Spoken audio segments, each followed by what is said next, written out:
সপ্তাহে কোটি টাকার খেজুর গুড়ের ব্যবসা হয় চুয়াডাঙ্গার সরোজগঞ্জের হাটে।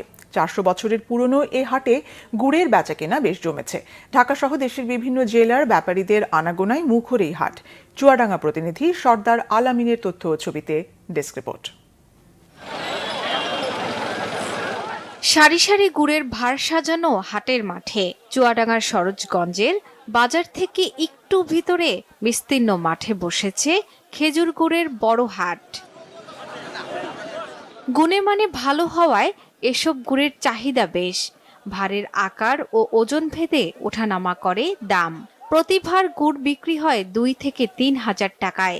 নিজে আমি গাছ কাটি, নিজে রস পাড়িয়ে নিজে জাল দিই, দিয়ে গুড় বাজারে বিক্রি করতে, সরোজগঞ্জের বাজারে বিক্রি করি। আমি চিনি বাদে 1 নম্বর খেজুরের খাঁটি গুড় আমি বাজারে বেচার চেষ্টা করি এবং বেচি। ঢাকা, পাবনা, চিটাগাং, ফরিদপুর, তাই অনেক জায়গাতে ব্যাপারী আসে, ওরা আমাদের গুড় খেয়ে খুব সুনাম করে। গুড়টা 100% সঠিক এবং ভেজাল মুক্ত, যেখানে চিনি ছাড়া গুড়টা আমরা পাওয়া যায় এবং গুণগত মান দিক থেকে অন্য জায়গা থেকে আমাদের এই সরোজগঞ্জের বাজারের গুড়টা খুবই ভালো।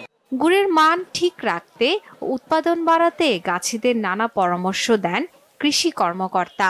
2700 মেট্রিক টন খেজুর গুড় উৎপাদনের লক্ষ্যমাত্রা রয়েছে, যেখান থেকে 50 থেকে 60 কোটি টাকার লেনদেন হতে পারে। যদি মৌসুমটি লম্বা হয়, অর্থাৎ শীত লম্বা হয়, সেক্ষেত্রে এই টাকার পরিমাণ বা উৎপাদিত গুড়ের পরিমাণ বেড়ে যাবে। সরোজগঞ্জ হাট সারা চুয়াডাঙ্গা জেলায় যদি 50 থেকে 60 কোটি টাকার খেজুর গুড় এখানে ক্রয় বিক্রয় হয়, তার 70 ভাগই এই চুয়াডাঙ্গার সরোজগঞ্জ হাট থেকে হতে পারে। জেলার 2,72,000 খেজুর গাছ থেকে চলতি মৌসুমে খেজুর উৎপাদনের লক্ষ্যমাত্রা ধরা হয়েছে প্রায় 3,000 metric ton. Banglavision news desk.